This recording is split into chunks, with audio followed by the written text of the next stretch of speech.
So typical 3-point row is here, right?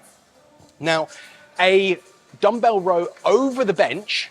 Now, I learned this variation from the late great John Meadows, so full credit to him.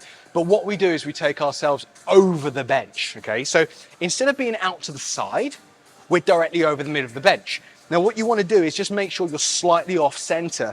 So what we're trying to do is almost, depends on your height, but kind of put your calf up against the side of that bench. So we're just slightly towards one side. Now, by doing that, it means we're more centrally over the bench and we can place that hand there. So by switching to this position here, we get a lot more support through that lower back, okay? We're directly over the bench. That load feels quite nice over that shoulder, okay? So we grab our dumbbell, and the difference here that makes this a more lats focused row is that we're gonna drive it back.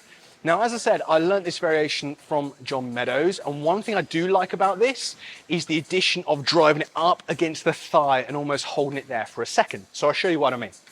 So we're off to one side, we're nice and stable through that arm, we're here, and what you're gonna do is drive that dumbbell up against your thigh and just hold there for a brief second, okay? And then down. So it's here, up against the thigh, and down. Nice big stretch at the bottom, okay? Now, obviously, what's happening by driving that dumbbell up against the thigh, we're helping kind of close that space. So we're putting that scapula down, we're really activating our lats, and almost kind of getting that slight isometric hold in that position. Even though it's only like 1-2 seconds max, we're really able to feel the exercise, engage our lats as much as we can.